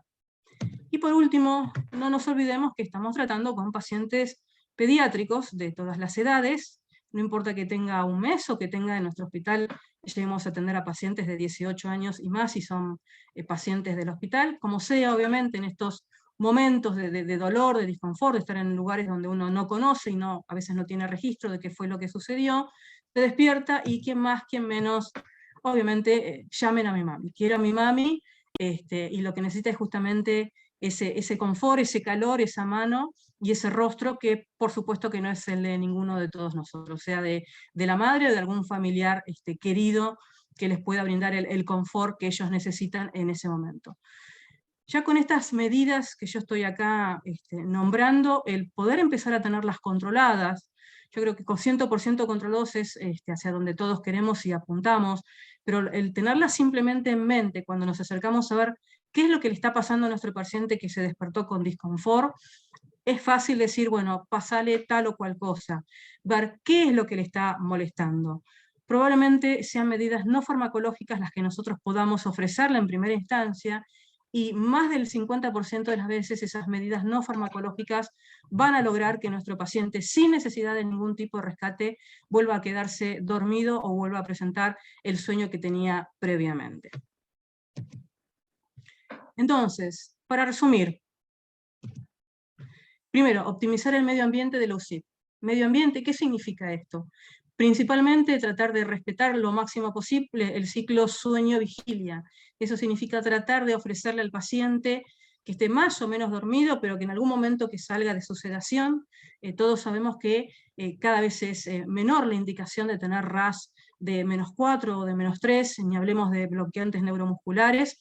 La tendencia es de la sedación ligera, la tendencia de la liberación en las unidades de terapia intensiva es tendiente a eso, RAS de -1, -2, eso significa un paciente que pueda estar más o menos despierto, y que cuando se despierte esté tranquilo, eso obviamente es a lo cual apuntamos, y imagínense despertarse en un ambiente en el cual uno abre los ojos y no sabe si es de día, si es de noche, qué es lo que está sucediendo afuera, claramente no sirve para que el paciente se pueda orientar. ¿Eso cómo se puede lograr? Bueno, disminuyendo ruidos y luces, especialmente a la hora nocturna, o sea, un buen descanso es esencial. ¿Esto qué significa? Ya hay trabajos que demuestran que la alteración del ciclo sueño-vigilia es una de las primeras signos que demuestran los pacientes como para presentar o tener una tendencia muy fuerte a presentar delirio. Así que tratar de optimizar justamente este ambiente de descanso es muy importante. Se le pueden dar a pacientes más grandes la posibilidad de colocar máscaras o de colocar audífonos o tapones de oídos que los ayuden un poco a disminuir quizás la tensión y el ruido y la luz permanente que hay siempre en las terapias intensivas. Algunas unidades permiten que se apague la luz, si ese paciente no merece que uno esté permanentemente en atención permanente, quizás merezca que nosotros podamos disminuir por lo menos la luz como para que pueda tener un descanso lo más cercano a lo normal posible. Movilización, ya la doctora anterior a mí se expresó en forma amplia, no me voy a meter mucho más, pero sí, movilizar a los pacientes en cuanto se pueda, sea pasiva o activa, obviamente de acuerdo al grado y al estado clínico en el cual el paciente esté en ese momento. O sea, cada vez son menores las indicaciones de no hacer una movilización aunque sea pasiva, porque todos sabemos después lo que sucede en pacientes que han estado durante mucho tiempo sin moverse, ni hablemos si han estado atados, la recuperación se hace más lenta, la recuperación puede llegar a tener después algún tipo de problemas en el seguimiento, de recuperación de fuerza, la famosa miopatía del paciente crítico. Todos lo hemos tenido, todos lo hemos visto, y hemos visto y vemos lo que le cuesta no solo al paciente, sino al equipo de recuperación, tratar de volver a foja cero, un poco a forma previa a cómo estaba el paciente. Eso a veces se puede lograr, otras veces no, y a veces cuando se logra demora semanas o incluso meses. Y recuerde, la familia es su mejor aliada. Estamos la mayoría de veces acostumbrados a trabajar como si fuese una unidad donde, bueno, esto es un secreto, esto obviamente lo que uno hace en la terapia intensiva no es secreto. Recordemos que pongámonos en la piel de las familias que están ansiosas con un hijo, con un nieto, un sobrino, o un familiar cercano, tirado en una terapia que nadie sabe qué es lo que está pasando, ¿no? La famosa fantasía de qué le estarán haciendo. Que eso es una manera que la cual uno puede optimizar justamente la comunicación. Recordar siempre que las malas comunicaciones se deben a esto, a qué le están haciendo a mi hijo, o a mi hija, o a mi sobrino, o a mi nieto. Entonces, la familia es su aliada. Si el niño está con disconfort, llámelos, que le sujeten la mano, probablemente ellos van a lograr calmarlo de una mejor manera de la que usted pueda llegar a hacerlo, sin requerir tanta sedación, sin requerir tantos rescates, y va a encontrar, ya hay estudios que demuestran que una familia contenta es una familia que tiene menos tendencia a ser belicosa, a crear problemas, y eso facilita y mejora muchísimo la comunicación, porque cuando ellos se sienten parte integral de lo que es el equipo, y de hecho sí lo son, pueden ayudar de una manera que a veces uno no lo creía hasta ese momento factible en la recuperación del paciente.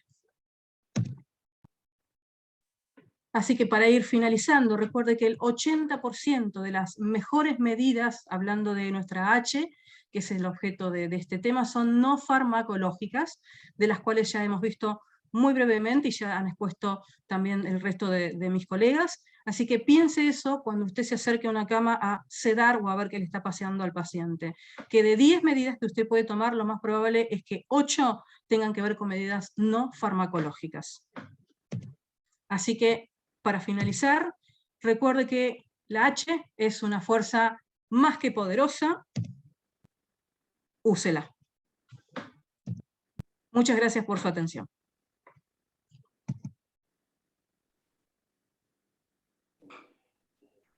Muchas gracias, Eugenia, excelente presentación. Ahora vamos a dar paso a las preguntas. Vamos a rescatar preguntas del chat y de Facebook. Carlos, ¿quieres empezar tú? Sí, acá está una pregunta. ¿Cómo es el trabajo interdisciplinario de kinesiología y fisiatras? ¿Cuál es el rol de cada uno? Una pregunta que está desde el Facebook. No sé, es para... Sí. de los... Sí, yo soy fisiatra, así que ahí puedo contar un poquito. El kinesiólogo es quien hace la movilización, pero hay que trabajar de forma interdisciplinaria. Entonces el fisiatra es quien genera los planes de tratamiento integral, los objetivos transversales, qué es lo primero que se trabaja en el niño, qué es más importante. En algún caso es el posicionamiento, es la conexión con el medio, es ayudar a manejar el delirium. En eso un poco trabajamos nosotros, ingresando en el momento diciendo cuándo tiene que ingresar el fonoaudiólogo, el terapeuta ocupacional, si hay que hacer alguna adaptación. Hablamos hacemos reuniones de familia también, y bueno, obviamente después el chico en rehabilitación sigue, nosotros lo seguimos hasta el ambulatorio, entonces es importante, a nosotros nos favorece mucho conocerlo desde la unidad de paciente crítico, porque es un paciente que vamos a seguir viendo hasta el ambulatorio, y a veces puede ser 1 o 2 años que seguimos con él. Y a nosotros nos favorece mucho tener un buen contacto, conocer a la familia, conocer el contexto y interactuar también con los colegas de la unidad crítica. Azucena, hay varias preguntas para ti en el Facebook, si después, si no alcanzáramos a verlas para que pudieras contestarlas. Nos preguntan si tú estás todos los días en la unidad, por ejemplo, para evaluar a los pacientes y decidir el trabajo, y si dentro de los protocolos de movilización están incorporados los paseos que curan fuera de la unidad, si es que existen espacios para tal fin. Mira, nosotros fisiatras somos muy escasos, y en general para pediatría divido pediatría, jefatura, y pero tenemos un equipo que está constantemente en la unidad, que consta de terapeuta ocupacional, fonoaudióloga y kinesiólogo. Entonces, más bien ellos van transmitiendo los planes, los trabajamos, pero por la cantidad de horas que tengo no puedo estar pasando visita, pero sí los casos complejos los revisamos. Me habías hecho otra pregunta, parece. Sí, tienen sala, o sea, si empezaron con los... Sí, bueno, hay un tema de infecciones intrahospitalarias. Por el momento, por las fotos que ustedes vieron ahí, nosotros hacemos el paso que es alrededor bajamos a los niños al suelo. Incluso hemos puesto mesitas, y estamos trabajando ya en el protocolo, porque las otras fotos son de protocolos internacionales, pero nosotros hemos llegado hasta lo que es suelo alrededor por el tema de infecciones intrahospitalarias y desarrollar un protocolo también de manejo en caso de alguna complicación o algún evento adverso, porque eso es lo más importante, como le dije en la presentación, la seguridad del paciente. Entonces, hasta el momento los bajamos a piso, trabajamos con tablero, también hacemos con mesas plegables, también está la Fundación Integra y la escuela hospitalaria también, así que los niños también, en algunos casos que tienen hospitalizaciones, pacientes críticos crónicos con hospitalizaciones prolongadas, también reciben su escolarización también. Eso. Muchas gracias. Súper, súper. Hay una pregunta, dice, me gustaría conocer la experiencia con las rotaciones de sedantes y analgésicos en niños con estancias prolongadas en la unidad de cuidados intensivos. Sí, ¿cuál es la opinión al respecto de las rotaciones de sedantes? ¿Cada cuántos días? ¿Cómo hacen? Creo que va... Sí, Carlitos, si me permitís, yo le contesté al doctor, así que me adelanto al resto del comité, si me lo permite.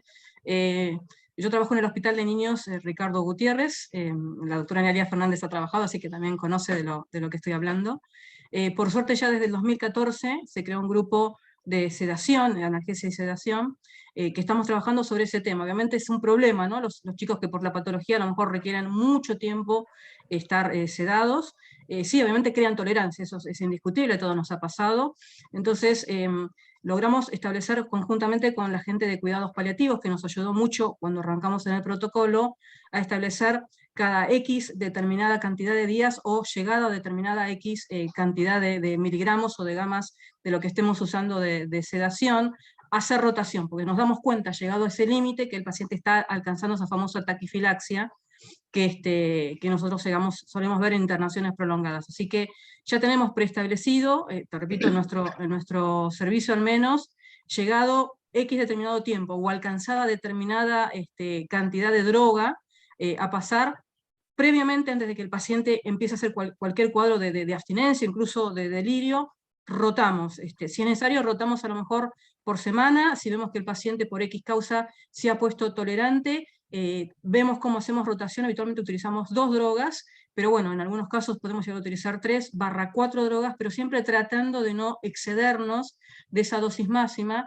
Y la verdad que intentamos siempre no colocar bloqueantes, excepto que el paciente por supuesto lo amerite. Y las vacaciones de bloqueantes es una cosa que intentamos siempre hacer, y la verdad que mal hasta ahora no nos ha ido. No sé si he contestado un poco la pregunta, al menos desde nuestra experiencia. Doctora, ¿las vacaciones solamente hacen de bloqueantes y de los sedantes, de analgésicos? ¿O no hace de los sedantes? De los sedantes. De los bloqueantes sí, de los bloqueantes ya te digo, habitualmente, excepto que sea una patología muy, muy específica, cada vez la indicación de bloqueantes es cada vez menor en las terapias intensivas, así que como máximo tratamos de tenerlos 48 horas y después empezamos a tratar de hacer vacaciones. Para nosotros, si es un paciente que está siendo difícil el manejo, tratamos de no usar bloqueantes, tratamos de ver cuál es la mejor droga que se adapta al niño. Hay momentos obviamente que los chicos no leen los libros, por supuesto, y bueno, tenés que recurrir sí o sí al bloqueante, pero siempre que podemos hacemos la vacación. Con respecto al resto de las drogas, tiene que ver un poco de acuerdo a las drogas que nosotros utilicemos. Por ejemplo, las benzodiazepinas, estamos tratando de cada vez utilizarlas menos, y de hecho pusimos un coto a la subida de benzodiazepinas, excepto que el paciente obviamente esté con alguna crisis convulsiva que requiera a lo mejor un goteo de midazolam. Sí, habitualmente, te repito, lo que hacemos es mirar los rescates que se hizo en el día anterior. Tenemos una planilla de enfermería que nos anota los rescates de acuerdo al FLAC o al RAS indicado y objetivo del día, y eso nos va diciendo, a ver, cuántos rescates requirió el paciente, y lo revisamos al paciente. Si vemos que el paciente requirió demasiados rescates, está claro que nosotros no podemos bajar, todo lo contrario, tenemos a lo mejor que incluso subir o ajustar, tratamos siempre de que sea un 20%.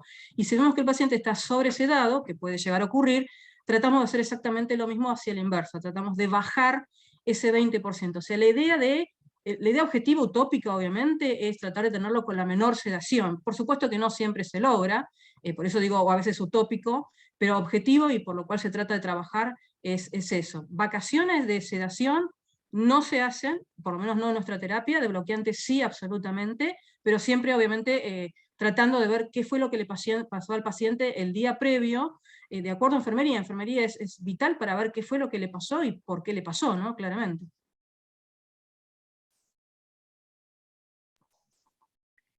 Gracias. A la doctora Analía o a la doctora Cibele, ¿qué piensan de cuando no hay disponibilidad de morfina, si se puede sustituir con tramadol o buprenorfina? ¿Y en qué dosis? Pode perguntar novamente qual é a pergunta? Puede ser para ti o para la doctora Analía. Que si no hay morfina disponible, si es que se puede usar tramadol o buprenorfina. Yo no tengo ninguna experiencia con ninguna de esas dos drogas como drogas para pacientes ventilados. Tramadol solamente para cirugías lo he usado, como analgésico y en forma intermitente, no en pacientes ventilados. Nosotros usamos mucho, empezamos siempre con fentanilo, y cada 5 días vamos rotando fentanilo, morfina, que es lo que más utilizamos, ¿no? Y a diferencia de lo que hace Euge por ahí, lo que hacen en el BUTI, nosotros sí hacemos vacaciones de pseudoanalgesia, tenemos 48 horas en los muy graves con curarizados, a partir de ahí ya tienen vacaciones de curares y nos coadyuvamos para bajar la sedación con clonidina, o Dexme si tenemos, ¿no? Depende de lo ricos o pobres que estemos. Pero no usamos otros opioides. Sí usamos metadona para salir, y de hecho todos los pacientes que están en ventilación mecánica en destete prolongado se destetan de pseudoanalgesia con metadona LORA y están sin pseudoanalgesia, excepto algo de sedación nocturna si vemos que tienen mucha alteración del ciclo sueño-vigilia. Pero la verdad es que no, lamento, tramadol solo tengo experiencia en cirugías ortopédicas, sobre todo. Sim, concordo, a mesma opinião.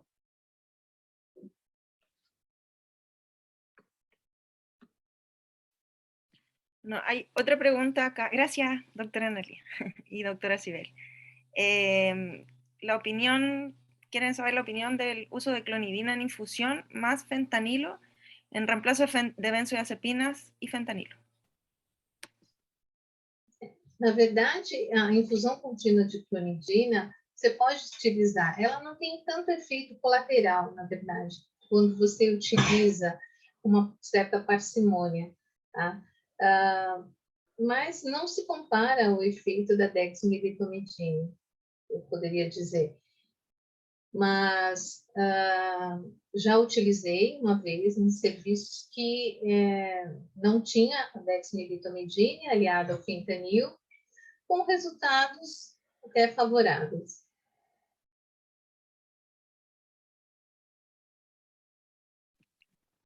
Gracias. Yo tengo una pregunta para la doctora Milagros, que ¿cada cuánto sugiere realizar capacitaciones al equipo en el uso de las escalas? O sea, como para enseñar a usar las escalas, anual, semestral. Sí, una de las recomendaciones, ¿verdad? Es que en estos entrenamientos que se dan anualmente, ¿verdad? Una vez ya están establecidas las escalas, que se pueda retomar anualmente ese desarrollo, ¿verdad? Del conocimiento, de la competencia. Pero inicialmente si el equipo no está, ¿verdad?, con la competencia fija, pues entonces hay que establecerlo dentro del plan. Inclusive hasta mensualmente pudiéramos tener como unos seminarios cortos donde estemos tocando base para asegurarnos que el equipo tenga las competencias para la integración de estas escalas. Están haciendo una consulta, por supuesto están mandando las felicitaciones a todos los ponentes. Dice, ¿alguna experiencia con el uso de buprenorfina? Não tenho. Não tenho.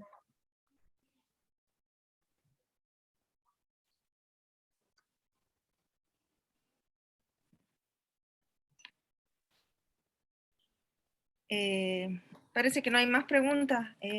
No sé si alguno de los expositores tiene preguntas o quisiera hacer algún comentario. Para la licenciada Milagros, ¿qué escalas eligieron ustedes usar para analgesia y para sedación? Para analgesia y sedación, regularmente yo puedo decir que en casi todos los lugares donde se utiliza se usa el RASS. Es una escala que nos va bien porque nos permite medir no solamente el nivel de sedación, sino también el nivel de agitación. Y para ello hemos hasta desarrollado videos específicos de personas haciéndolo para que la gente los pueda ver. Lo compartimos muchísimo en nuestros congresos de Critical Care y a nivel de nuestras ¿verdad? Intervenciones con los hospitales donde estamos colaborando. Julia, interessante, eu acho, que comentar pouco em relação aos antipsicóticos, como risperidona, quetiapina e olanzapina. Porque, assim, ainda em crianças não tem uma dose certa e não, pelas recomendações das duas sociedades, eles reforçam a não utilização, a não ser realmente se o paciente estiver muito agitado, tá? E eles falam bastante em relação à olanzapina, com pacientes com agitação. Parece que tem alguns casos que reforçam com bom sucesso essa medicação. Mas, de modo geral, o tratamento do delírio, ele é não farmacológico mesmo, e as recomendações, eles reforçam isso, mas tem momentos realmente, tem indicações que você deve utilizar. E o mais importante também é a monitorização, porque assim, você utiliza a risperidona, você utiliza a quetiapina, eu acho que é importante frisar aqui as medidas de eletrocardiogramas, você fazer a dosagem dos eletrólitos e fazer essa monitorização bem de perto, tá? E não só colocar esses antipsicóticos, essas drogas, mas você está acompanhando como que vai ser essa evolução. Então, o paciente difícil de sedar, por que o paciente está assim? Por que está difícil? Então, essa é uma questão que eu venho observando também. Vamos ver o que está acontecendo no respirador, vamos melhorar o modo de ventilação que você está dando para aquele paciente. Não chega logo e vamos aumentar rapidamente as drogas, colocar 1, 2, 3 drogas sem avaliar primeiro. Então, acho que essas medidas à beira-leito funcionam muito. Eu acho que a cada dia você vendo aquele teu paciente diferente, é lógico, tem momentos que você precisa atuar um pouco mais agressivo, mas a clínica e a forma como você conduz isso de uma maneira mais tranquila, eu acho que tem sucesso melhor no manejo de analgesização. E principalmente com tudo isso que nós falamos, né, que é o bundle, né, esse pacote de medidas, ele vai fazer sentado no paciente, vai ter um resultado, um prognóstico melhor, tá? Isso a médio e longo prazo também.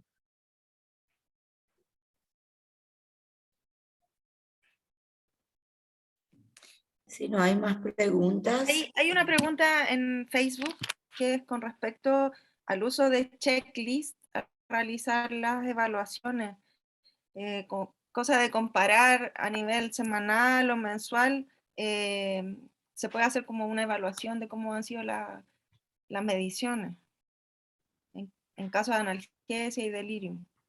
Si es que tienen algum checklist. Eu acho que tem sim, tem um checklist que, na verdade, você poderia fazer, que são as medidas, são os fatores de riscos não modificáveis. São as crianças, você já em ingresso, na admissão na UTI, que são os primeiros 3 dias, que são mais difíceis, e que o paciente realmente apresenta delírio nesses primeiros 3 dias. Então, o paciente ele é menor de 2 anos, o paciente tem convulsão, o paciente ele tem cirurgia cardíaca, o paciente em ventilação mecânica, qual é o score de gravidade? Então, você pode já fazer um checklist disso, e isso, você vai olhar com outros olhos e vai começando a tomar as medidas para a redução desses riscos. O que vocês acham? No sé si Mili puede agregar algo para ir finalizando. Sí, en términos de los checklists, me parece que eso es una excelente idea porque así vamos mirando el progreso y no solamente la información que tenemos de nuestros pacientes, sino la efectividad de nosotros como equipo en términos de las decisiones que estamos tomando con los pacientes. Así que eso nos ayuda a tener como un overview, ¿verdad? De ese trabajo que se está realizando respecto a estas áreas tan importantes. Inclusive se pudiera incluir dentro de estas vigilancias continuas que hacemos, ¿verdad? Dado que tanto el delirio está tan altamente asociado con el aumento en mortalidad y el uso de la sedación, ¿verdad? Que predispone al paciente a otros problemas, yo creo que es una forma, ¿verdad? De nosotros ir evaluándonos y evaluando las respuestas del paciente. Yo creo que como parte de las áreas que tenemos que empezar a modificar acá en Puerto Rico, no sé ustedes allá, utilizamos los reportes de cambio de turno, pues de la misma manera poder integrar todos estos conceptos importantes para nosotros hacer unas evaluaciones más dirigidas y más concretas para establecer el plan de trabajo específico con los pacientes de intensivo. Perfeito. As escalas, muito importante, né? Pelo menos 2, 3 vezes por dia as avaliações. Eu acho que o bundle seria o melhor checklist que poderia ser feito. Fabi, si querés invitar a la semana de la concienciación. Sí, Rosa colocó en el chat el enlace al Twitter donde está la semana de la concientización de la UCI pediátrica de la World Federation. Y a Latinoamérica le toca el día 10 de mayo, están todos invitados a participar. Si quieren conectar con el enlace que Rosa nos envió al chat. Y nosotros queremos invitar a todos los que quieran participar de nuestro comité. Ahí tenemos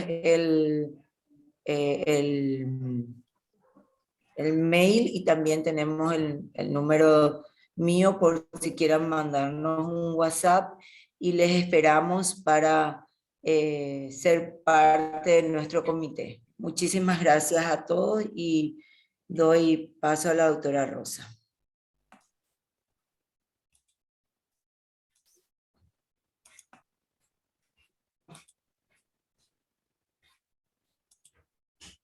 Muchísimas gracias a nombre de la mesa directiva de SLACIT.